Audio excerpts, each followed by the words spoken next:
వెంకటేష్ గారు. హాయ్ వెంకటేష్ గారు. వెంకటేష్ గారు. మూర్తి గారు ఏదో. వెంకటేష్ గారు. నేను క్యాజువల్ ఇక్కడ కూర్చుంటాను రండి లేకపోతే రావట్లేదు రా నేను ఇప్పుడు చెప్పండి సార్. మేము కూడా వచ్చేస్తాం సార్. రండి కెమెరాలు అనేది తెచ్చండి. లేదు పర్లేదు కనపడుతుంది మూర్తి గారు చెప్పండి. ఐటీ రేడియో బ్యాక్ డ్రాప్లో ఇండస్ట్రీలో ఐటీ రేట్ బ్యాక్ డ్రాప్ల సినిమానా?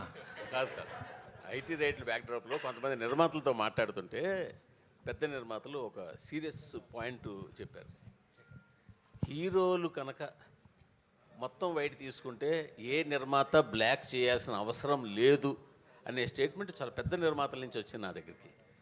హీరోలు బ్లాక్ తీసుకోకపోతే మేము ఇంకెవరికి బ్లాక్ ఇవ్వాల్సిన పని లేదు. ఇండస్ట్రీలో ఒక టెక్నీషియన్ కానీ ఒక వర్క్ కానీ దేనికి కానీ ఇవ్వాల్సిన పని లేదు. ఓన్లీ ఫర్ హీరోల కోసమే మేము బ్లాక్ ఇవ్వాల్సి వస్తుంది. ఆ బ్లాక్ ఇచ్చిన దానికి కూడా మేము బ్లాక్లో ఇంట్రెస్ట్ కట్టాల్సి వస్తుందని ఒక పెద్ద 2-3 నిర్మాతలు కనిపిస్తుంది. సో దీని మీ ఒపీనియన్ ఏంటి? నేను మిగతా ఒపీనియన్ నాకు తెలియదు కదా, నేను ఫుల్ వైట్ అయిపోయింది.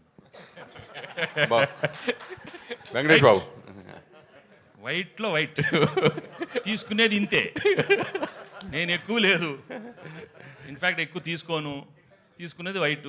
అది ఆఫీస్లో తీసుకుంటారు. ఇప్పుడు డైలీ ఏదో తీసుకుంటాను, ఇది for expenses.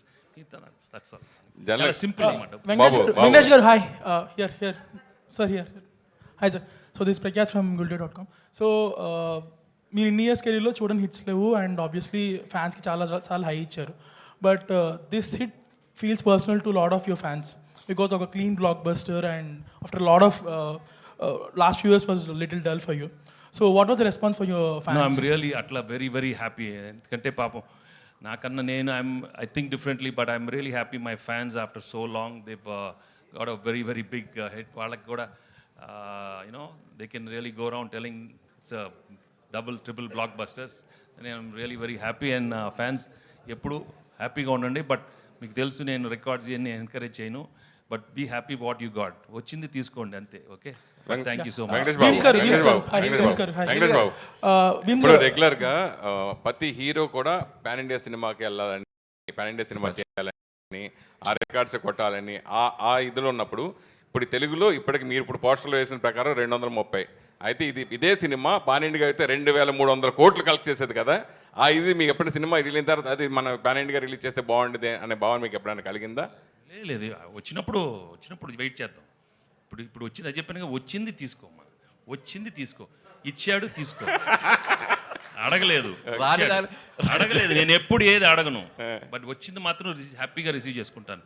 When I pray also I'm like that. I don't ask for anything, but I take whatever he gives. ఇది చాలా bonus. I'm very happy because we knew we're going to come with a very good film, but when it becomes like this we have to feel grateful and thankful to everybody because మీ అందరి energy, last time చెప్పాను, it is all because of the positive energy from everybody. At ఇలాంటి cinema రావాలి, little light hearted film, అందరు థియేటర్స్కి వెళ్ళాలి. నిజంగానే అందరూ కోరుకున్నారు, ఇవాళ థియేటర్స్కి వెళ్తున్నారు. ఇది ఇంత బ్లాక్ బస్టర్ చేశారు. మీ మొదటి మ్యూజికల్ సక్సెస్, మీ మొదటి సినిమా నుంచి ప్రతి సినిమా మ్యూజికల్ సక్సెస్. కలియుగ పాండవుల దగ్గర నుంచి అన్ని స్టోరీ కాకుండా మ్యూజికల్ కూడా వచ్చినప్పుడు మీరు ఇంకో డిఫరెంట్ చేంజ్గా బ్లాక్ బస్టర్స్ కొట్టేశారు అప్పుడు కూడా. సో అతను పాడుతున్నప్పుడు మీ ఫీలింగ్, అలాగే మీరు పాడుతున్నప్పుడు ఆ రెండింటి గురించి ఏం చెప్తారు? I was really happy. Ramana మళ్ళీ వచ్చాము. I mean after 18 years he came back and gave a super hit song. And నేను కూడా పాడటం నాకు కూడా బాగా సరదాగా ఉంది ఈ సినిమాలో. ఈ ట్యూన్ వినగానే we had a block buster tune. And అది చాలా ఎఫర్ట్లెస్గా వచ్చి ఒక రోజు జస్ట్ క్యాజువల్ అడిగాను పాడతాన్ని. ఆ పాడే టైంలోనే క్యాజువల్ మేము అనుకున్నాను, అనిల్ నేను పాడతా. ఇదో టక్కన వచ్చేసింది ఐడియా, పాడతా ప్లీజ్, నేను పాడతా. బెస్ట్ నాకు నచ్చింది ఏంటంటే అనిల్ రే బిమ్స్ అనిల్ గారు